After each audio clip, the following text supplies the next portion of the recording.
Let's be brutally honest. Most men today are coasting. They are addicted to their screens, avoiding hard work, blending into the background, and letting life happen to them instead of taking control. But you're not most men, or at least you don't want to be. If you want to age like fine wine, become wildly attractive, command respect, and be so productive it almost feels illegal, you have to completely overhaul what you do on a daily basis. Today we are breaking down the ultimate compilation of habits to help you become a better, stronger, and more unstoppable man. We are talking mindset, style, productivity, and the hard truths you need to hear.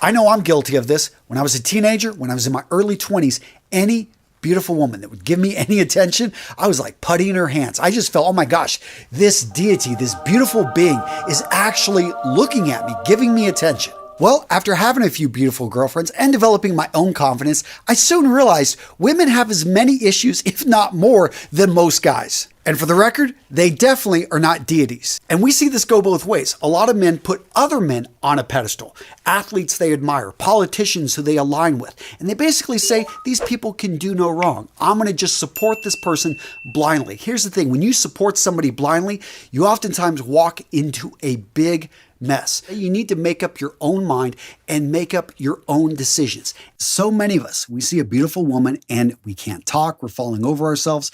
Here's the thing, she is a human being. Once a day, she sits down on that pot and she takes care of business, just like you.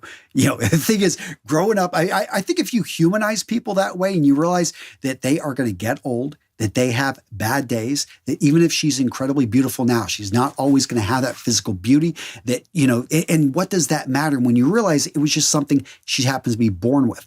I think when you can overcome, stop putting people on pedestals, especially me. Like if I know a lot of you guys watch my videos, maybe you're younger, you think, Antonio, you got your crap together. Guys, you don't know me well enough. I make a lot of mistakes. When you realize that the people you're looking up to are just as human as you, then you realize that you're just as capable of accomplishing the things you see them accomplish. You shouldn't take everything they say as gospel. You should take it with a grain of salt. That woman that you are pursuing, you realize that she's just like any other human being out there. Yes, she may physically have some assets that make her very attractive to you at this point, but life is so much more than that. When you realize this and you start to see beauty in other people, you start to realize that everyone, is a walking, as bad as this, or here, here's the military man in me talking. It's like everyone's a walking meat bag that, could go down with one hit in the right place. Now to say that, almost kind of crazy, but it reminds me of how delicate this life is and how careful you need to be. I used to think I was invincible until I had to pick up pieces of a kid that, was going 180 miles down an hour on a motorcycle down, Interstate 5 outside of Pendleton. And you realize that, no, we're not. And you stop putting people on these pedestals and you view them as a fellow human being. And you start treating people with more respect. You demand respect. You don't demand it. You just expect it. And you don't deal with people that do not give you the basic respect that I think every single one of us need as a human being. But stop putting people on a pedestal. We do this. I have been guilty of it. Understand that everyone, we're all on the same level, that no one deserves special treatment, that everyone deserves the respect of another human being. And all of a sudden, it becomes a lot easier. And here's the thing, is life is full of pain and suffering. You just got to choose who you're going to suffer with. And that's one thing I loved about the United States Marine Corps. I was surrounded by crazy psychos. This was like a cult religion. It wasn't the military. I mean, the Army's the military, the Navy, they're a fleet, the Air Force, we're the chair force, the Coasties, we love you guys. But Marine Corps, man, they're just crazy. They would throw us things to do and they would ask for more pain and suffering. I remember Lavodi back in OCS. The guy was just an inspiration because no matter what the DIs are throwing at you, he'd be like, is there more? Can you make me suffer? Let's make it hurt more. I mean, he'd be out there all night. And we, of course, would join him because you kept the whole unit together. And initially, I wanted to kick his ass. And then I realized it was all a mental game. Because he would go until he's exhausted. The DIs won't let us die, or not most of us. And they're always like, they would eventually have to break. And he realized that if he could do that, he could build up, to an extent. But if you understand that your mind is trying to protect your body, but your body is capable of so much more. Again, I showed this video the other day. My son is going out first thing in the morning, and he's been doing this now for 3 weeks, doing these ice baths. I'm not saying it's for everybody, but the way he's approaching this is to start the day off with the hardest thing that you think you can do. Yeah, it's freezing outside. It's 0 degrees, and he's getting into freezing water that he has to break the ice on. And guess what? The rest of his day is easy after this ice bath. Now, right now, I'm not as adventurous as my son. I'm simply starting the day off with a workout. I have an accountability coach that I hired on the other side of the world that, hey, she's not having to wake up early, but I do not want to disappoint her. So every morning I'm there at 6, and Joe is running me through a workout routine of calisthenics, all types of crazy stuff she has been doing. But I feel great after that hour. Well, maybe not fully great, but I definitely am happy that I ran my body through this, and it just makes the whole day easier. Anyone that knows me personally for a long time always thinks, Antonio, you're always very straight up. I think Aaron Marino gives me a call all the time because he's like, hey, you're just so even-keeled. Aaron's kind of all over the place. It's his Italian heritage, he says. But for me, people that really know me know that, yes, I don't really get too emotional about things, but when I do, I explode. I have anger issues. It started when I was a kid, and I would just take my favorite toys, maybe medals I would win, and I would destroy them. I would go out there and just beat things up. I would take baseball bats, and I would just hit things.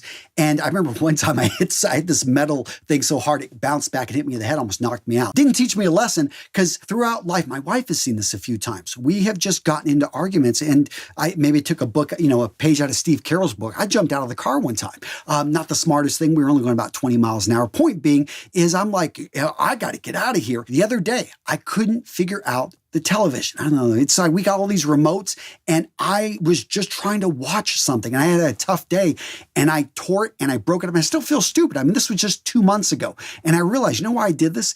Because I hadn't gone to the gym for about 4 days, and I had all this pent up energy. And I realized that for me to keep my emotions in check, especially when things are high pressure in the business, I've got multiple things going on, family commitments all over the place. I know for me, that is my release. Going to the gym, throwing the weights around, going for a run, getting out there, maybe just, going up and down the trails. I find another way that helps me deal with my emotions is actually to unload and talk to people that are open to hearing from me. That's why I've got a close group of about probably 5 to 6 guys I can call at any one time on my phone, and they'll listen to me, and I can talk about the going on in my life, and usually I'm listening to them as well. I also find removing myself from the situation, as I described, jumping out of a car, not recommended, but can you just simply get out of the house, go for a walk? I find that I really try to bite my tongue before I say anything, especially I've been around my kids, and they are just driving me nuts. And I realize it's not really them.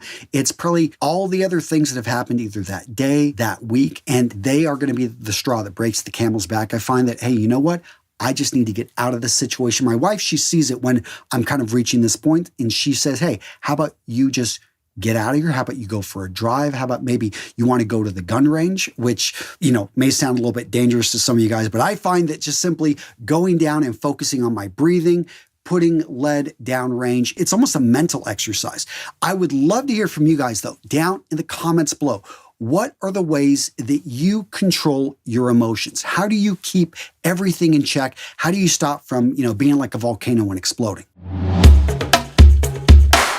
Because when you do those numbers, thinking about your mom, thinking about your dad, thinking about how much time you've got with your kids living at home, our limited time, philosophers have wrestled with this for thousands of years. From as recently as Heidegger, going back 2,000 years to Seneca. In fact, his book on the shortness of life dealt specifically with the issue that most people spent time on meaningless pursuits. So knowing this has been an issue since the beginning, we can embrace the 2,000-year-old solution, which is to accept your finitude. Basically, stop acting like you're going to live forever, which I know doesn't apply to you because you've never wasted a moment. But seriously, when you embrace the fact, I'm 22 years old. I've only got 3,000 weeks left. Seriously, do the numbers. If you're 40, about 2,000 weeks. Well, all of a sudden, the value of those weeks, the value of your time goes up. Now, Now, don't be fooled. This is not the same as a healthy diet and exercise. Maintaining a healthy weight means being steady, making sure that your weight doesn't go up and down, or that you're not getting in shape and then being out of shape for 10 months, getting back in shape for summer, gaining, losing 25 pounds. Gents, you want to have consistency in your body weight, your body mass index. In fact, you want to have between an 18.5 and a 24.9 for adults. Gents, what we're talking about here is consistency, not gaining a lot of muscle, then losing it, picking up a lot of fat, then losing it. No, you want to maintain that steady weight throughout the year. Exercise. And the key here is to do it first thing in the morning. Now, of course, working out in the evening is great and can get you almost all the same benefits, but there are a couple bonuses when you work out first thing in the morning, especially with cardio. What you're getting is the endorphins are hitting you. You are going to feel more euphoric. Basically, you're going to be happier all morning, and your skin is going to glow because the blood flow to your skin right there first thing in the morning is going to make you look more youthful, is going to make you look healthier. What equates to good sleep? Well, in general, I can tell you there are 7 factors. Your total sleep, your efficiency, your restfulness, your REM sleep, your deep sleep, your latency, and your timing. Now, I only know this because I'm measuring my sleep. Yes, I use an Oura Ring, but there are other types of sleep trackers out there. Point being is what's measured can be improved. And because I measure my sleep, I can see patterns. On days that I go for a run, I get a good workout in, especially in the morning. That night, I'm sleeping better.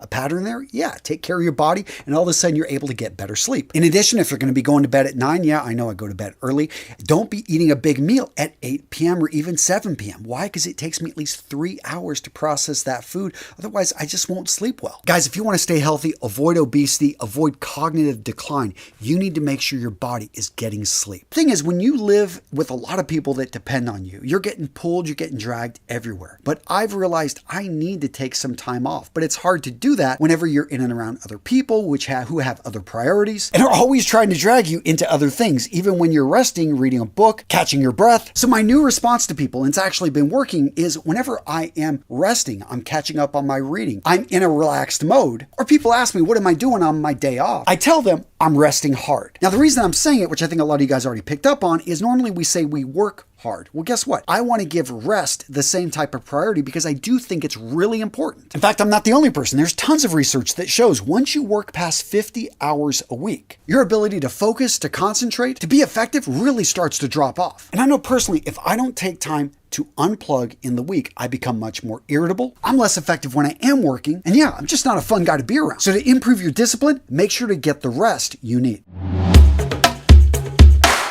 Now, society loves to push that narrative, but that's a bunch of BS, because if that was the case, then just shut your eyes and try to make it through life. No, you can't, because we use our eyes to see things, to be able to make judgments. We're driving, green light, red light. Those have a particular meaning, and if you don't follow that, you're going to end up in an accident. The same thing when you're walking through life. When you look at somebody and you perceive them as a threat, you perceive that person as an opportunity, you perceive that person as attractive. All this is based off of not things that they said, but things that we see visually. And make no mistake, powerful men have known this since the beginning. That's why they develop a uniform, a set of clothing that they wear again and again that sends the message they want to send. Musicians do this all the time. Yeah, they may change it up, but they're going to be on that stage. They're going to be flamboyant. Look at Jimi Hendrix. The guy knew how to mesmerize a crowd. He had a particular look. He brought in suits. He brought in accessories. Prince, another amazing artist who on stage knew how to actually send the message. But this applies to classic music as well. In fact, there was a study in which classical musicians were dressed inappropriately, went out on stage, and their performance was viewed poorly, even though the music in this study was the same with the guys that were dressed nice, the guys that were dressed down, same exact music. But when an audience saw that someone didn't dress the part, they perceived the work, their music, as being less valuable. The point here is don't fall into the habit of thinking that your clothing, your image, your presentation doesn't matter. It does. Use your clothing as a tool to get what you want out of life. Me and countless other guys are being drawn into a quest that has no effect on our actual lives. Nope, I take that back. It is having an effect, a negative effect on your life. It's distracting you from dealing with the real issues in your life. On top of that, with in-app purchases, guys are doubly paying, not only giving up their time, but paying money for this addiction that they've let into their house. Now, gents, I know there are some benefits to gaming. I've read the studies paid for by the gaming industry. But seriously, yes, I have seen my introverted son actually connect better with his cousins through games. To this day, I still have fond memories of spending 30 days straight before I was able to conquer The Legend of Zelda with the help of Nintendo Power. Now, again, gents, I know a lot of you guys love gaming, so I don't want to beat up on that one too much, but I do think it's interesting that video games and gaming, aka gambling, how they're actually converging, and we're actually seeing it's hard to separate the line between the two. And it's interesting, I think, where the future is going with this, but be careful of the addiction. Whether it's gambling, whether it is video games,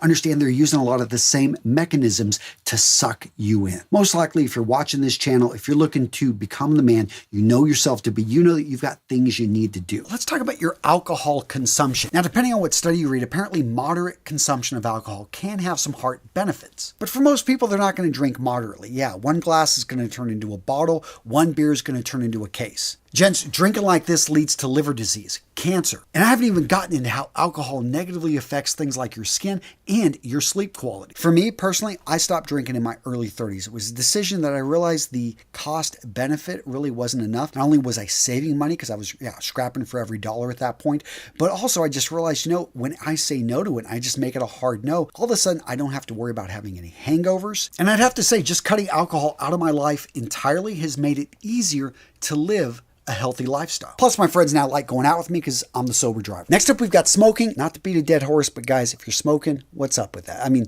yeah, it's a habit, but you gotta kick it. Now, guys, really quick, a lot of guys make a mistake. They think that just watching a video like this on YouTube is somehow gonna make them an expert. Straight up, gents, you have to take this information and put it into action. And one of the best ways to motivate yourself to take action is to put yourself in a community, in a group of like-minded warriors, taking steps to improve their image, their presence, their presentation, and you can find all of that over at our community at school.com/RMRS. Over in our school community, we've got detailed classes, we host challenges, and you can meet and engage with like-minded men taking steps on a daily basis to become their best self. So, gents, instead of saying someday, how about you say day one and join our community? I'm putting the link down in the description, in the comments, or you can just go directly to school.com/RMRS.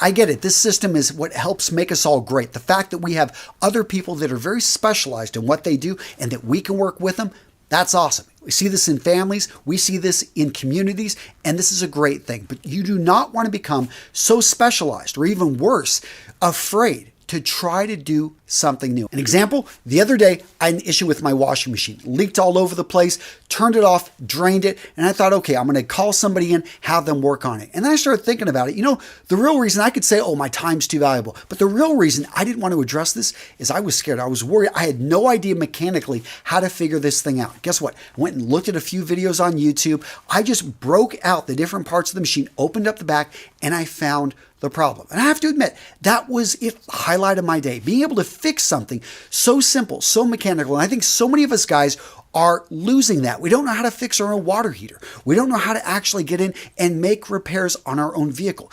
There's a sense of accomplishment. A lot of men, they tell me, oh, I'm not going to ever sew anything. That's a woman's job. I'm not going to iron my clothing. It's not about whose job it is. It's about this needs to get done, and do you have the skill sets to be a sharp dressed man? So I'd love to hear from you guys down in the comments. Where can you be more self-reliant? I know for me, I've really tried to take it a step back, and I'm looking around things I can do around the house that, yes, I could hire people to come in and do, but I'm trying to do them myself. But I'd have to say that there is an amazing sense of just feeling that I can manage and that I am more self-reliant by doing things on my own. Now, yes, you can maybe make some top ramen, maybe you can cook mac and cheese, make peanut butter and jelly sandwich. Guys, that's not cooking. You want to learn how to actually make food taste great. Because first up, who cares that it's attractive? This is what's going into your body. And getting back to the whole fitness thing, you cannot outrun or outjump a bad diet. When you put good food, guess what? Not only does it take care of your body, make sure you stay in great shape and don't become overweight, but it tastes amazing when you learn how to cook it. And it took me years to figure this out, that actually cooking meats at different temperatures and searing it adding different spices. Sometimes nothing big, just a little bit of salt, a little bit of different peppers, all of a sudden could pull out the flavors. And it's something, man, I wish I would have learned this a lot sooner. I would have probably saved a lot of money, and actually you can buy less expensive meats and you can make them taste amazing. You can get different textures from meats. And it doesn't have to stop with meats, but I find that most of us are gravitated towards, at least me, barbecue. I grew up in Texas. And there's just so many different ways that you can cook different types of meats. But guys, it applies to vegetables. It applies to all different types of pastas. And when you start to be able to combine this and you understand the way cooking works, guys, you understand there's a whole science. There's a reason that there are the culinary arts. And if nothing else, maybe take a few classes. You'd be surprised how many women are taking classes at these culinary schools. It's a great place to meet people, but it's also a great way to just further your own education on something that 3 times a day you're feeding your body here. So why not put in great things, and it'll end up saving you tons of money. Again, when you can spot great ingredients, you can put together just certain things that has people just drop in their mouths where they're like, wow, you cooked this? And it's like, yeah, I did. And I have to say that in today's day and age, it is refreshing to see that there are a group of people that appreciate a man who cultivates his mind. So why does reading a book make a man attractive? Because it's one of those signals to a lot of women that you are an intelligent person, that you are intellectually curious. And let's be clear, not every woman is going to be turned on by this, but if you happen to be reading a book from a genre or a particular author that she likes, you bet she's going to take notice. What do you think, gents? Did this level up my attractiveness? Now, humor is interesting because there's all different types, and it is one of the more difficult things for a human being to learn. Why? Especially at the higher levels, because it requires high levels of intelligence. You need to be able to judge the situation, judge the people, and you are taking a chance. Because a lot of times with humor, it doesn't work out. People don't laugh. You got to be able to move on. It's a practiced thing. And people that have mastered high level of humor, which is sarcasm, which is saying something and being able to get people to think they can't even tell if you're joking, dry humor. That type of humor is very attractive because it signals levels of intelligence. But self-depreciating humor, done right, not only signals that you are intelligent, but it also signals that you are confident enough in your abilities and who you are that you don't mind even taking a jab at yourself. Now, I do want to warn you, if you've got a low level of confidence, if you are doing too much self-depreciating humor, it can actually backfire and it can lower your status in people's eyes. But when you do it sparingly, when you do it masterfully, when you actually understand how to use this particular skill, it is incredibly powerful. That being said, I do think a dry sense of humor can make you very attractive. Again, it requires a higher level of intelligence. What you want to be careful of is lowbrow humor. That's going to be slapstick. That's going to be doing something physically and trying to get people to laugh at you. That type of humor is always viewed as, yeah, it's Rob Schneider type stuff. You don't want to be there. So the way this works is once you've identified what you need to do, you start it for 2 minutes. This could be a workout, reading a book, setting up an event in your calendar. Now the key is getting started, and the 2-minute rule applies if, you get on to set up that appointment and there is a 20-minute wait. Well, at this point, you can abandon the task. But the funny thing is, more often than not, you're gonna continue on, or just simply gonna put them on speaker and get off and do something else, but you've started the task, and that is the key. Giving yourself a little bit of an out, just in case it goes sideways. But for the majority of us, once we get started and we realize, okay, it may take a few extra minutes, I'm just going to get it done. That is key. So gents, being straight up, I don't like them. I still use them because I find that writing down everything that I need to do is useful just to have it in one place. Now, if I've got 100 things on that list, which a lot of you guys I know have bigger lists than that, some of you guys are saying, that's tiny. I've got like 500 things. Well, here's how you make sense of it. If you've got a huge to-do list, what you want to do is identify what is the 20% that's going to yield you the 80%. That's the Pareto principle, named after the Italian economist that discovered that 80% of the land in Italy was owned by 20% of the people. He then went on along with other synths to identify that this 80-20 principle applies to a lot of different fields. In any case, how this applies to you is to understand that when you do things, it isn't always a 1-to-1 return. There are certain things that if you do them, there's going to be a 5 to 10 times return versus most things on your list which are giving you less than a 1-to-1 return. Imagine you're taking a test, there's 100 questions, but the teacher points out the first 20 questions account for 80% of your grade, and that first question accounts for 50% of your grade. Those first 4 questions questions account for 64% of your grade. So knowing that, which questions you're going to make sure you get right for sure? Yeah, that first one, then the next 3, and then the 16 after that. Because if that's all you do, but you get them all right, you score an 80%. And that's the point, gents. Think of those 100 things you got on your to-do list. There's only a handful of things on that to-do list that really matter. Identify what those items are, focus your energy there, and then you can safely ignore almost everything else. So my close circle of business friends, we've got Aaron Marino, Ryan Masters, Eric Bandeholtz. There isn't a week that goes by that I'm not talking with those 3 guys about business, about life. And what's funny is most of the time it's friendly banter. We're just checking on each other. But we always do ask about, okay, what's going on with the business? Where are you at? How are you moving? And we do this without even thinking about it. But you talked about this 2 weeks ago. Where are you at? What progress have you made? We hold each other accountable, not even meaning to. It's just simply the nature of the way that we converse, what we find interesting. Now, all your friendships don't need to be and probably shouldn't be like that. But if you want to be more productive, find a way to surround yourself with more productive people. People that are at a higher level in many ways than you are. But the first time I saw this was actually in the Marine Corps. You see, I lived off base, had a house with a number of other Marines, and one of the guys I was living with, he installed a pull-up bar right in the back door. Now, the unspoken rule was every time you went through that door, you should knock out a set of pull-ups, which if we were having a party out there, started getting pretty amusing, a little bit competitive. But here's the thing, you can habit stack anything. You want to listen to your favorite podcast? Well, stack that with going out for a walk. Getting back to doors, I know a productivity coach that every time he walks through a door, he's got a mantra that he says to himself. Now, apparently he's got quite a few of them, but one of them is whenever he enters his door to come home, it's about being fully present for his family. And apparently when he's going the opposite way out the door, he's got another mantra about being his best self for those he's about to meet. The idea here is you've already got habits, so find something that you can tie with it that's positive, which starts to push you in the right direction. With that being said, gents, don't stop here. Come on, I got another video for you right here. Check it out. Oh yeah, you're gonna love it. Boom, click there.